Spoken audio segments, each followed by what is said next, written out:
During this video exercise, we will take a look at how to create a DAT file for Power Civil DTM tools from a CAD file that happens to be a 2D AutoCAD file.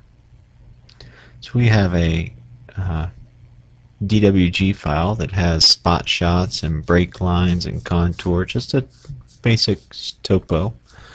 And we're going to extract the pertinent information into a three-dimensional DAT file that we can then go ahead and build triangles from.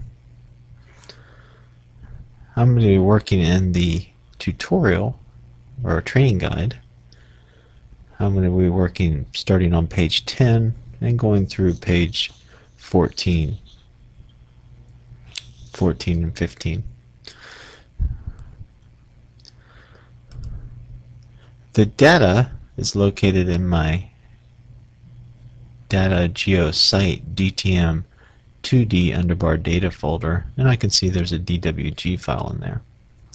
So I'm going to open that up with Power Civil. So I'm going to launch Power Civil from the desktop.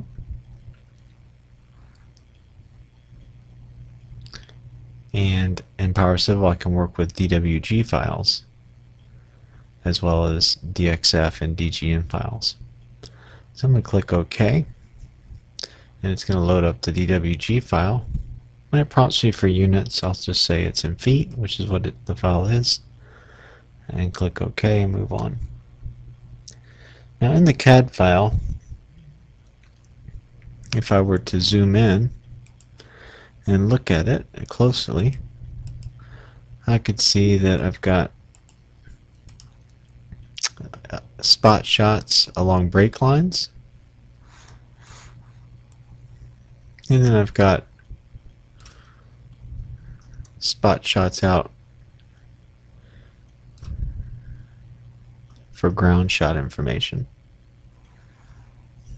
The information is located on a level called point elevation, but you can see the actual text of the points has EL in front of it. I want to get rid of that because when I extract, I want the software to read the content of the text to get the Z value, and I don't want it to have EL in there.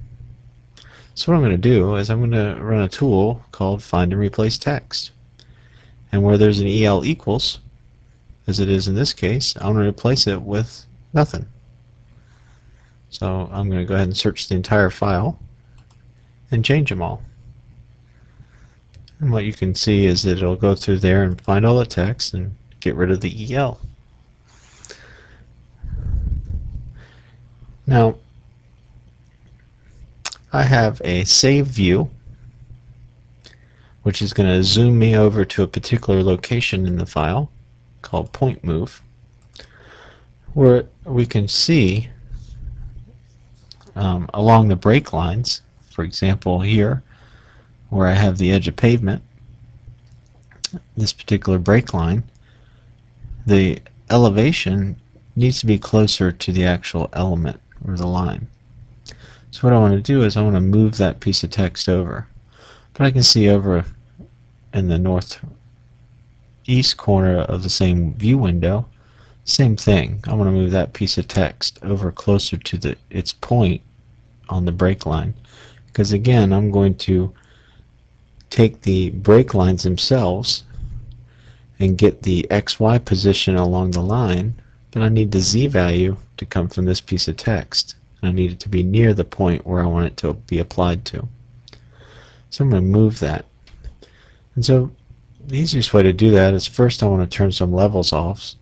So I'm going to go to my level display and right click in there and say off by element. I'm going to turn off this level that has the text and the point number. And I'm going to go ahead and turn off the contours level, both the major contours and the minor contours. So I'll turn those off. And what I want to do is select, using the edit select by attributes, I want it to go out there and select all the elements in the file that match this piece of text. So tools, set by, from element. Select the piece of text, accept it with the data point, and so what I'm going to have it do is, based on matching that font, height, width, and justification, not the string value, just the 4, I'm going to have it select all the text in the file that has that same font, height, width, and justification, which essentially is all my points or spot shots.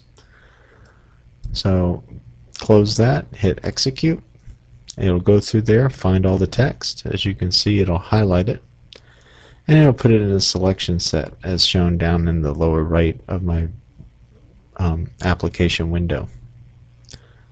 So that's all the text. Now I just need to move it. So I'm just going to grab the Move tool from Power Civil's main tool palette. Grab the text, okay, and then just move it over to this location here. All the text moves the same delta distance, if you will, and that's it. So I close the dialog, hit cancel, and I'm done. So I've moved the text, I've edited the text field so that only the text value is shown. So now I can get down to creating the 2D DAT file.